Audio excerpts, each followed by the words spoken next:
Greetings, divine netters and netters. That's goddesses and gods. It's your god, brother Andre. I'm out here burning my frankincense, my myrrh, and my Palo Santos.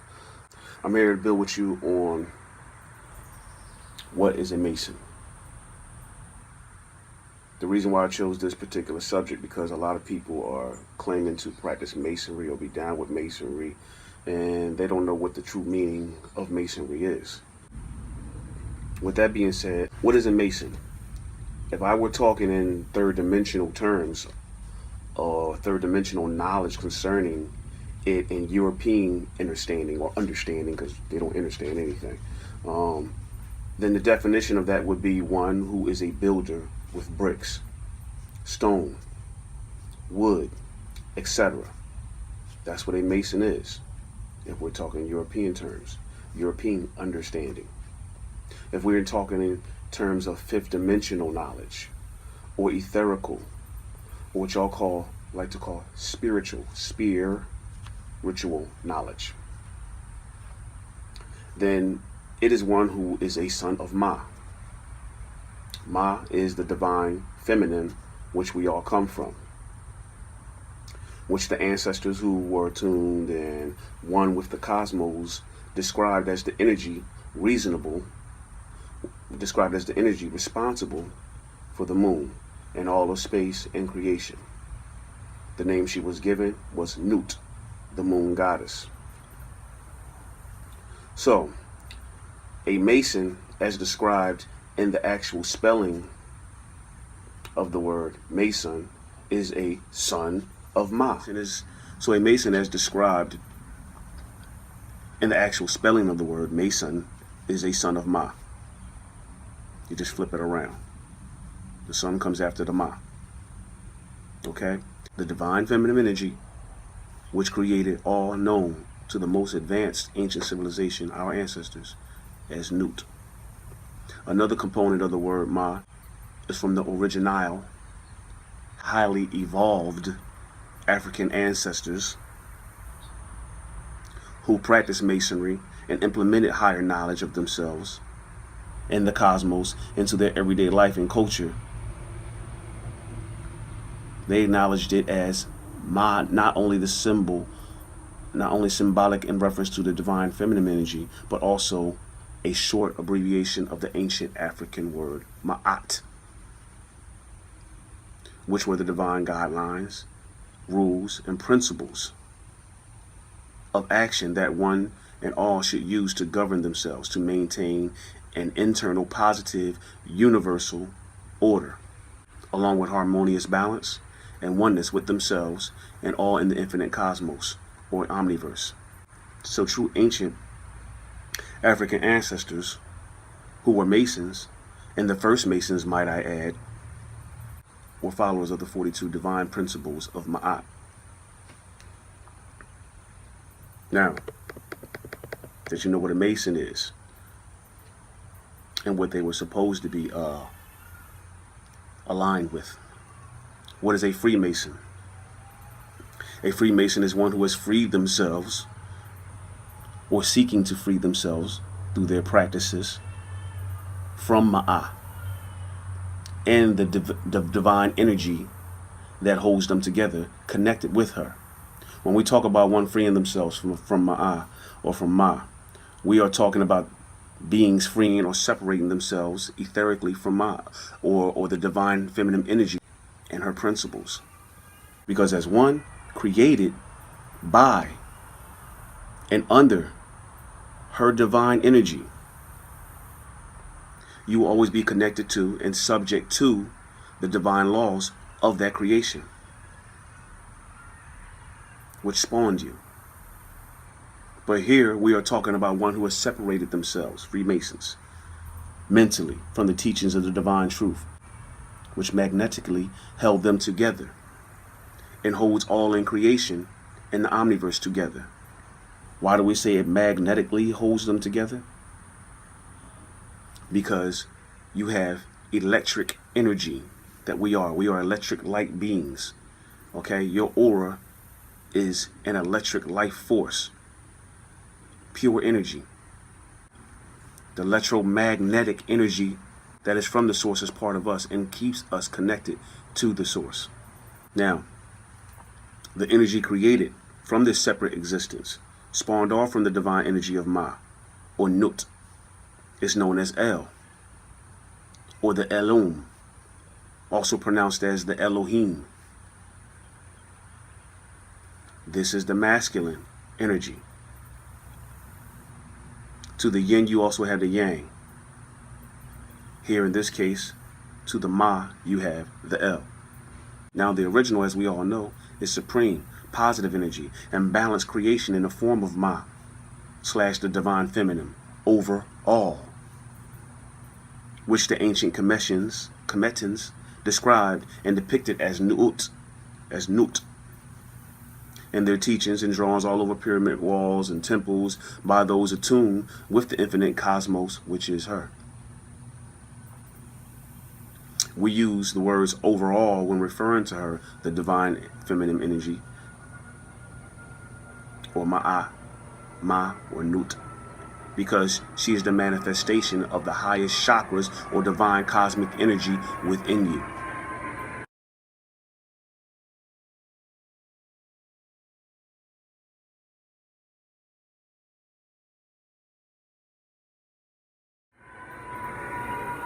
When you are the highest, you know what I mean?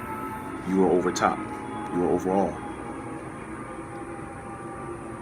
The male or masculine energy is the lower chakras, which are necessary for balance, necessary for reproduction, for recreation, necessary for the enforcement of the law. We are the warriors, the protectors of the divine Ma, the divine principles, the divine mother, the divine feminine, Nut. So the creation, or the lower half of her, is masculine energy in the form of El, but still having the constructs and divine principles of Ma, or the divine feminine, and her laws, Ma'at.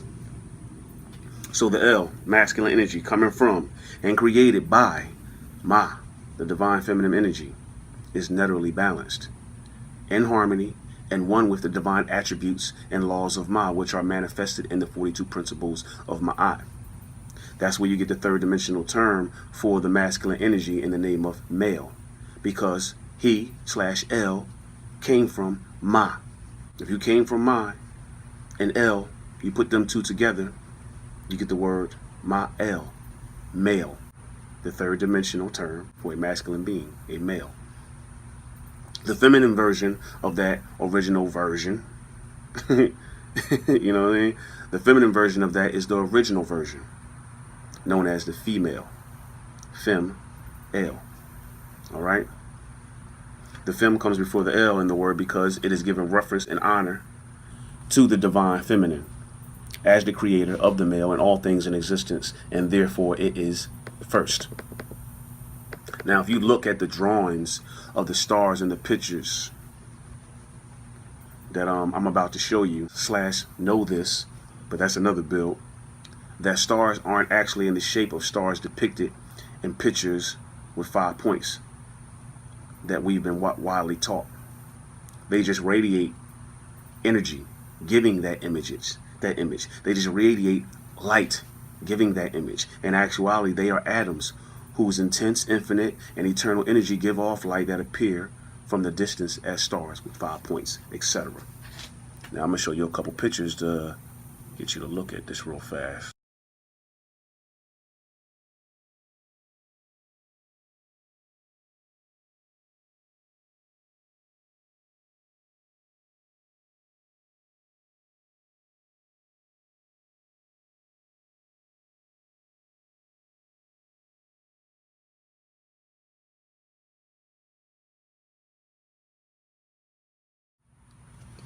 But they don't really have those 5 points, do they?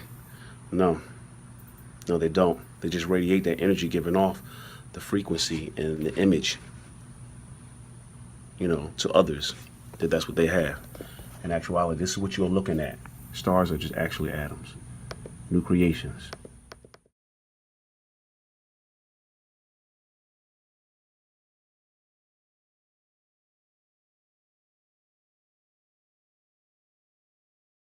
But in actuality, they are not five-pointed stars. This is what you were looking at when you look at the cosmos and the stars. You were looking at yourself, atoms, new creation, new universe versus being formed. Now that you've seen what those stars actually are, okay?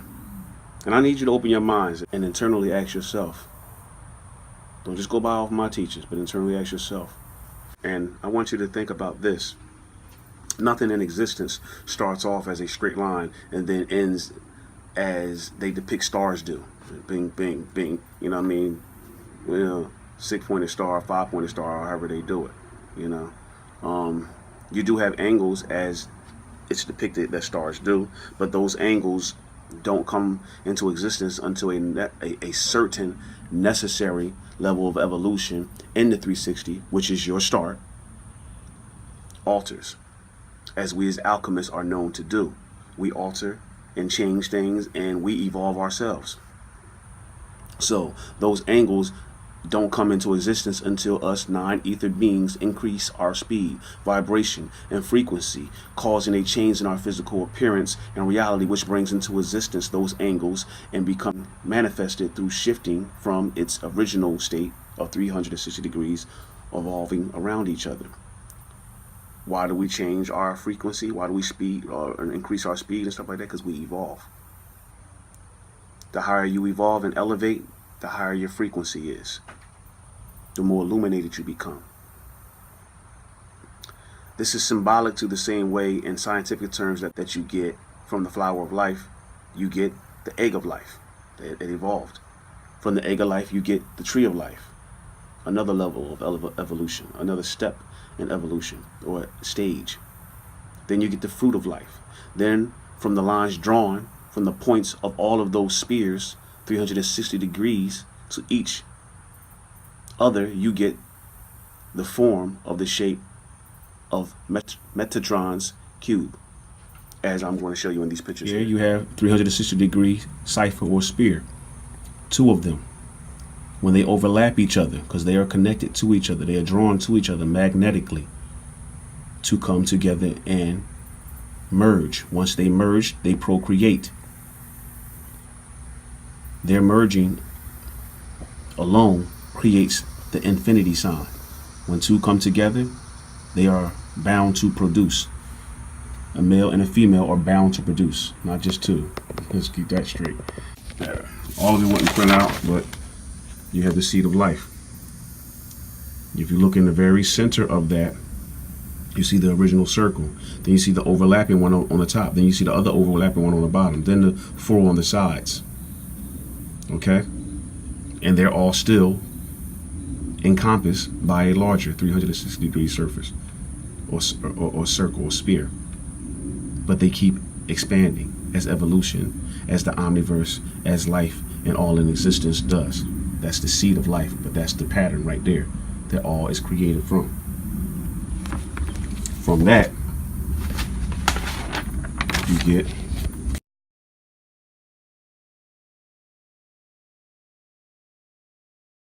the flower of life.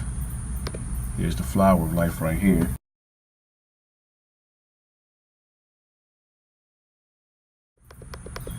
From the flower of life, you get the cellular and molecular structure.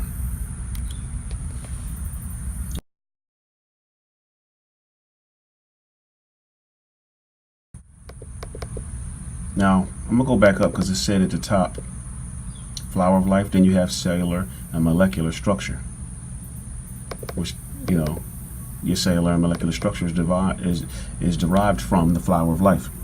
Now,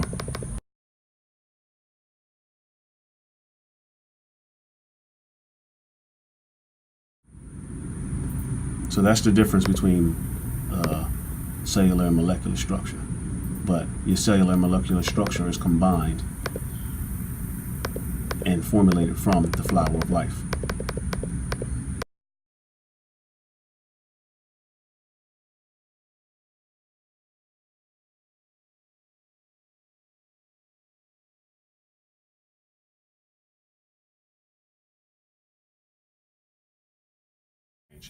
That's the pattern of of cellular structures, much it is evolving and creating, and it is no coincidence. You are all stars. Okay?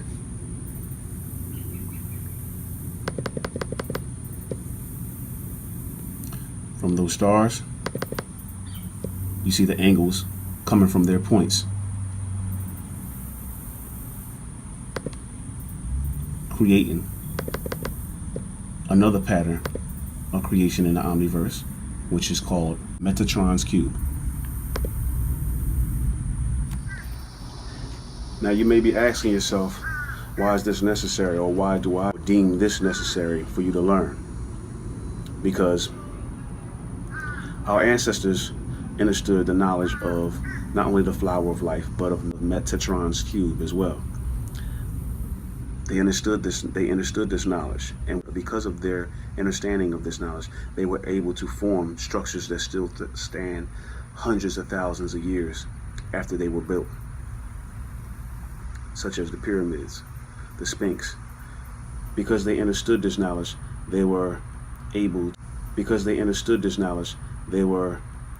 to align their cities and build their structures in perfect alignment with the constellation Orion and other cosmic stellar formations. This is why they were so advanced, why they are still being studied to this day. So this information is very pertinent for those seeking to advance, to evolve, expand, and advance themselves in higher levels of awareness and self-alignment with their true source self. Now, you can look up these terms, but I would not suggest going solely off of information based on science as recorded, written, and distributed by man. Because science is just a study of a particular thing or subject, when in contrast to that, you are the actual, true, and living manifestation of what is being studied. So when they study science, they are studying you. So when they study the cosmos, they are studying you. You are from that same source. You are an extension of that same source. And that source is an extension of you. So they are an extension of you as well. That's what Einstein described as he went deeper into his law of relativity. All things are related. All things organically. Okay? So for true answers concerning yourself, you must go within yourself. Contact and communicate with your higher source self, your original self, the ancestors and omniverse whom you have extended from and are an extension of. So when you are looking to the stars, you are looking at yourself. As above, so below. Don't just go by information placed in front of you by someone else, because most of it is misinformation. What is misinformation? Misinformation is information that's not from inside, or data formulated from the outside, not from within. It is given not only to misdirect, mislead, but also to keep you from going within, which is the key to true and right knowledge, which unlocks the doors to tapping into that true power. And those who are posing as Masons or practicing Freemasonry, you are not a true Mason if you do not live according to the 42 principles of Ma'at. I'm going to say that again. You are not a true Mason if you are not living accordingly to the 42 principles of Ma'at. If you do not refer to and honor the divine feminine as the divine source, portal, and nourisher of life that she is. True Masons, or sons of Ma, whose culture is Ma'at, is to practice Ma'at, existed and worked to maintain universal order, harmony, and balance within themselves, and all within their realm of the cosmos. They do not work to destroy or misuse universal order or manipulate it recklessly, without thought or regard to the sustaining of that which is their source and that they are a part of and an extension of. So align and look deeper within. It's okay to compare your notes and your studies with those of other true scholars to see if you might have overlooked something. But from that extra information you have gathered, you are supposed to look deep as well. You are supposed to determine if it is right knowledge or misinformation. Then when you determine what is right and useful, you formulate and add your own insight. What is insight? Sight that comes from within, from your ancestors, in the omniverse, which is your higher self. This is your netter / God Brother Andre. 360 degrees of wholeness, balance, perfection, power, and continuous elevation. Peace.